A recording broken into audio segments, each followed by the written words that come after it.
Hello students, स्वागत है आप लोग का राजा पब्लिकेशन के किसी चैनल में।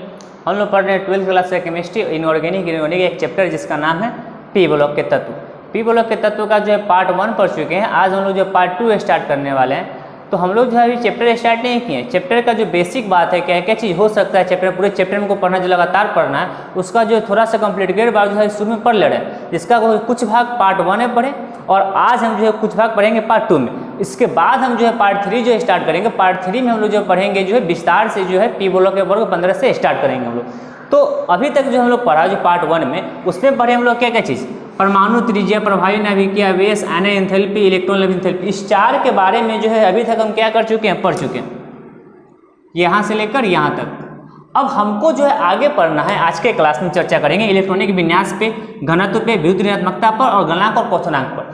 तो आप सबसे पहले अब इस पार्ट के वीडियो को आपको जो है तभी समझ में आ पाएगा जब आप हमारे जो पहले पार्ट के जो है इस 4 टॉपिक को अच्छी तरह से समझोगे। तो इसलिए जो है आप सबसे पहले जो है पार्ट 1 जरूर देखिएगा, जो इस वीडियो के डिस्क्रिप्शन में उसका लिंक दिया हुआ। अब उसके बाद आप पार्ट 2 को जो स्टार्ट कीजिएगा तो बहुत अच्छी तरह से आपको समझ में आएगा। तो स्टूडेंट्स हम स्टार्ट करते हैं। हमारा जो सबसे फर्स्ट टॉपिक होगा आज के क्लास का हमारा, वह क्या होगा, हमारा 5 नंबर इलेक्ट्रॉनिक विन्यास।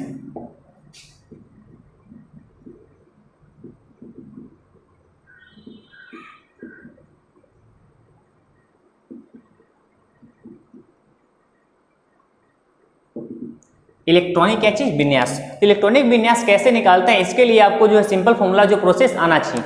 जैसे जो है एक 1s हो गया,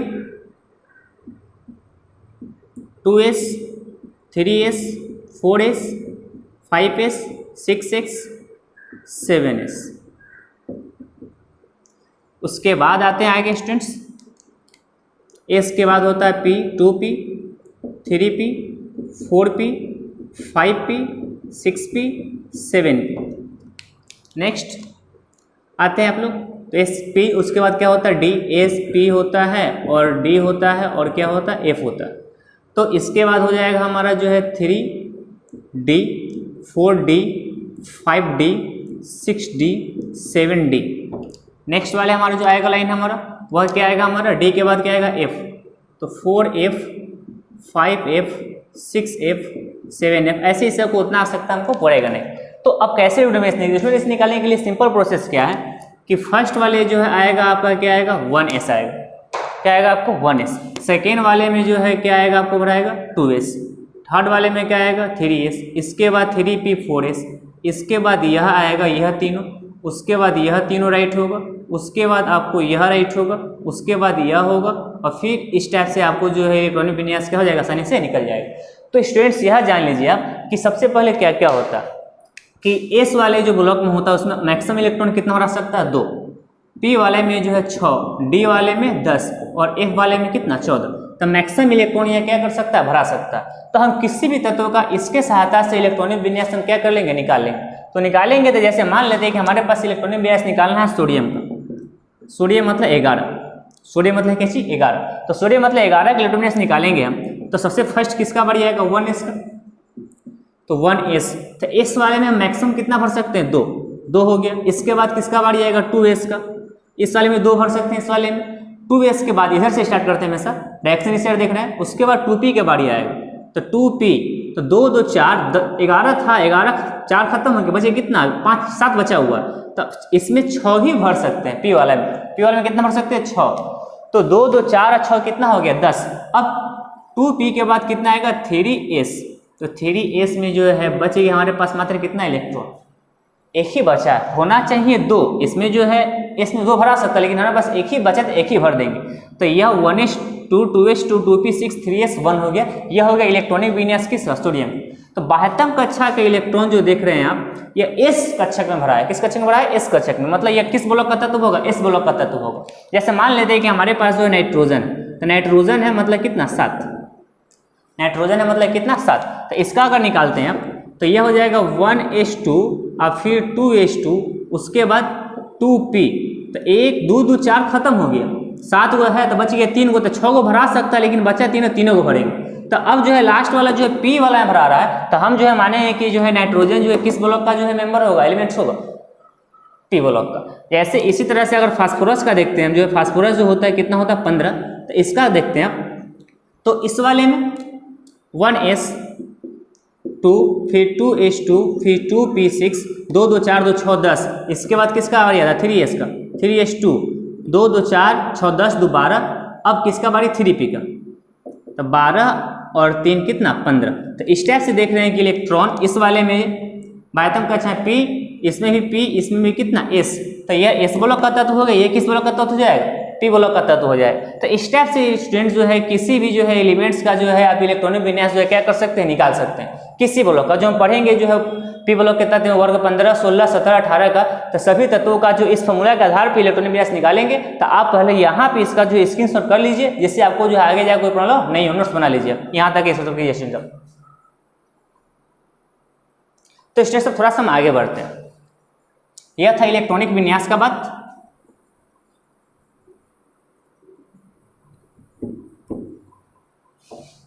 अगला बारी आता है हमारा 6 नंबर में। 6 नंबर में किसका बारी आया, घनत्व का,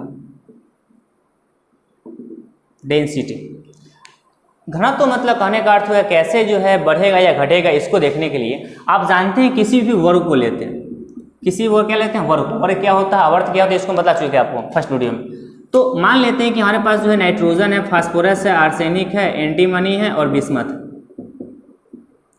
तो ऐसा है, तो अब इसमें जो है यह 7 होगा, यह 15 होगा, यह होगा 33 होगा, 7 होगा 15 होगा और क्या होगा 33 होगा।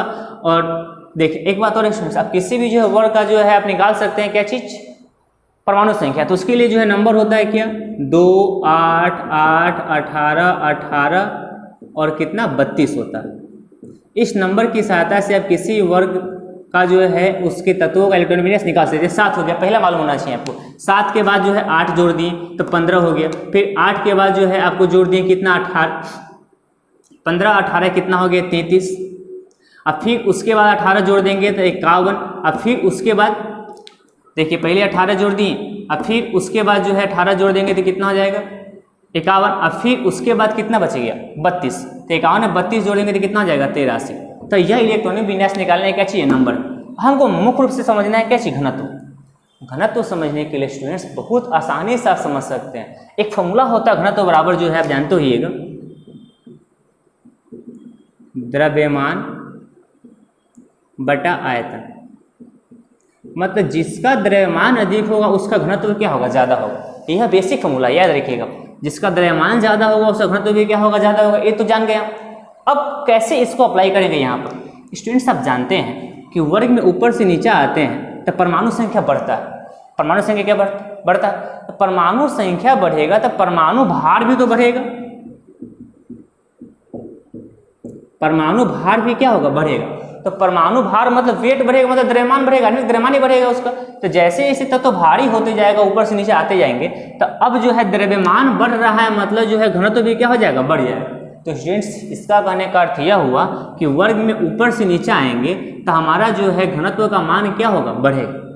घनत्व का मान क्या होगा, बढ़ेगा। यह हमेशा कॉन्फिडेंस के साथ आप कह सकते हैं, क्योंकि जो है परमाणु साइज बढ़ेगा और उसका परमाणु साइज बढ़ेगा मतलब परमाणु भार बढ़ेगा, और परमाणु भार बढ़ेगा मतलब जो घनत्व क्या होगा, बढ़ेगा। आप ऐसे समझिए किसी फैमिली में जो है, एक ही फैमिली में धीरे धीरे जो है मेंबर की संख्या बढ़ रहा है, तो मेंबर की संख्या बढ़ेगा तो उस फैमिली में जो वेट की संख्या ही बढ़ते जाएगा, उसका भार पूरा तो कुल भार बढ़ेगा, मतलब जो है उससे घनत्व जो है रहने का जगह क्या बचेगा, कम बचेगा। इसी तरह यहाँ पर है भार बढ़ेगा मतलब घनत्व क्या हो जाएगा, बढ़ जाएगा। तो यह था बेसिक 6 नंबर हमारा जो घनत्व के बाद। अब स्टूडेंट्स अगला बारी हमारा, अगला बारी आता हमारा विद्युत ऋणात्मकता का। बहुत इंपॉर्टेंट है ये।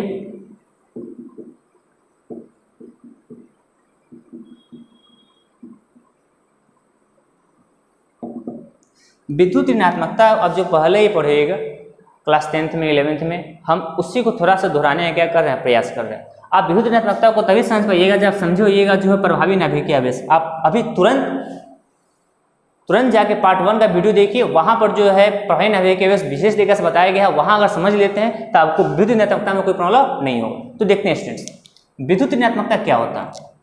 विद्युत ऋणात्मकता में होता क्या है कि इसका पहले अगर परिभाषा लिखें तो किसी परमाणु का वह गुण कह सकते हैं जो यह दर्शाता है कि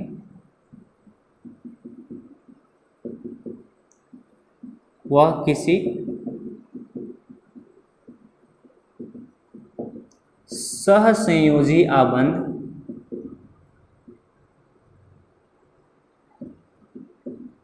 में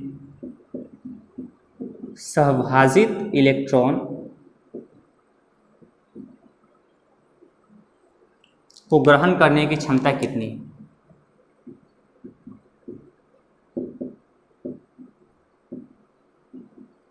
ग्रहण करने की क्षमता कितनी है, यह है हमारा जो है इम्पोर्टेंट क्या चीज फैक्ट। इसको हम समझने का प्रयास करेंगे। तो कोई भी जो है आदमी जो है किसी को अपने अंदर कैसे खींच सकता है, ग्रहण कर सकता है। कमज़ोर आदमी को खींचेगा, अच्छा कमज़ोर खींचेगा किसको, मजबूत आदमी खींचेगा। तो मजबूत कौन खींचेगा, जिसके पास अपना जो है पावर ज़्यादा होगा वह जो है ज़्यादा खींचेगा, जिसके पास पावर कम होगा वह क्या खींचेगा, कम खींचेगा। तो अब किसी भी परमाणु का जो पावर जो डिपेंड करता है वह पावर होता है कहाँ, उसके नाभिक में। कहाँ होता है स्टूडेंट्स, उसके नाभिक में होता है। यह हो गया इसका नाभिक। तो अब इसके नाभिक में ही जो है सबसे ज़्यादा पावर क्या चीज़ है, उपस्थित है।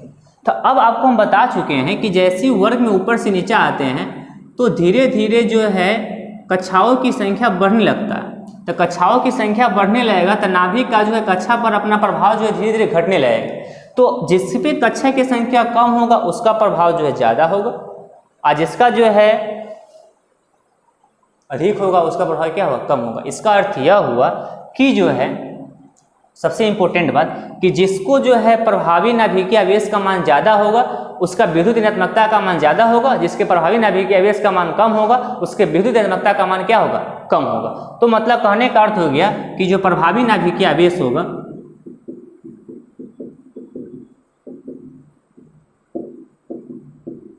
प्रभावी नाभिकीय आवेश मतलब ZeF जो होगा यह समानुपाती होगा विद्युत ऋणात्मकता के, किसके, विद्युत ऋणात्मकता के।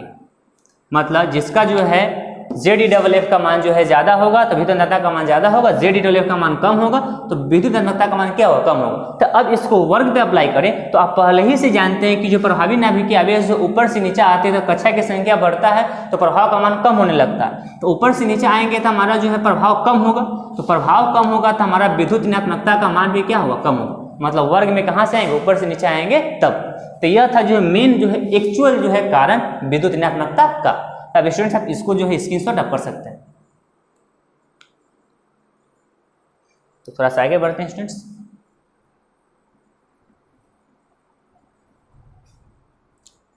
अगला हमारा जो है अप्रोक्स लास्ट टॉपिक होगा हमारा आज का, गलनांक एंड क्वथनांक।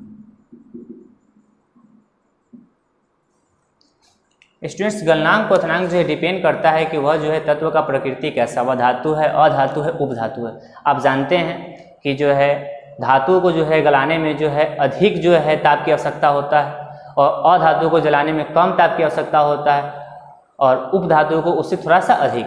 तो इस तरह से जो है डिपेंड करता है कि वह जो है वर्ग में जो है किसी वर्ग में कौन जो है धातु या उपधातु या क्या अधातु है। तो जनरली आप जो है ये हम लिखे हुए हैं वर्ग 15 का तत्व, किसका लिखे हुए वर्ग 15 का। तो इसमें यह होता है आपका अधातु, क्या होता है, अधातु। यह होता है उपधातु और यह होता है माइनर एलिमेंट। मतलब एलिमेंट तो होता है लेकिन थोड़ा सा इसमें कम गुण पाया जाता है, मतलब एलिमेंट ही होता है, मतलब धातु होता है। तो अब इसमें क्या, तो थोड़ा सा अगर आगे बढ़े तो अधातु को जो है गलाने में हमको ताप की आवश्यकता बहुत कम होगा, उससे ज़्यादा ताप की आवश्यकता किस में होगा, अधातु में, उपधातु में। और सबसे अधिक गलाने में आवश्यकता किसको होगा, धातु को। तो मतलब माइनर मेटल, सॉरी। तो इस तरह से आप देख रहे हैं कि जो ऊपर से नीचे आएंगे तो जो है इस वाले में वर्ग 15 है प्रॉपर, तो अधातु से जो है ज़्यादा ताप की आवश्यकता होगा उपधातु में, उपधातु से ज़्यादा ताप की आवश्यकता किस में होगा, माइनर मेटल मतलब मेटल में। तो इस तरह से जो गलनांक क्वथनांक जो है डिपेंड करता है किस पर, यह डिपेंड करता है आपको कि वह जो है तत्व की प्रकृति कैसा, धातु है, अधातु है या उपधातु है। तो इसलिए स्टूडेंट्स इसको हम जो है वर्ग जो है जब स्टार्ट करेंगे पी ब्लॉक, जिसमें हमको वर्ग स्टार्ट करना है 15 से लेकर 18 तक, तो उसमें हम प्रकृति देखेंगे, उसके बाद उसका जो है सलीकरण करेंगे कि वह जो है गलनांक उसका क्वथनांक ज़्यादा होगा या क्या होगा, कम होगा। तो यह था जो है स्टूडेंट्स जो है आज के वीडियो का जो मुख्य रूप से 4 टॉपिक, इलेक्ट्रॉनिक विन्यास, घनत्व, विद्युत ऋणात्मकता, गलनांक, क्वथनांक, और यह था मेन फोकस। और इस तरह से हमारा जो बेसिक जो था हमारा इस चैप्टर का जो होना चाहिए था वह हमारा क्या हो गया, समाप्त। नेक्स्ट वीडियो से हम जो है पी ब्लॉक का जो वर्ग 15 हम स्टार्ट कर देंगे। तो आज के लिए स्टूडेंट्स इतना ही, आप इतना कि इंस्टीट्यूशन कर लीजिएगा पूरा। तो अभी तक हमारे चैनल को सब्सक्राइब नहीं किए तो चैनल को सब्सक्राइब कर दीजिएगा और वीडियो को लाइक और कमेंट करना नहीं भूलिएगा और अधिक से अधिक आप शेयर कीजिएगा। थैंक्स।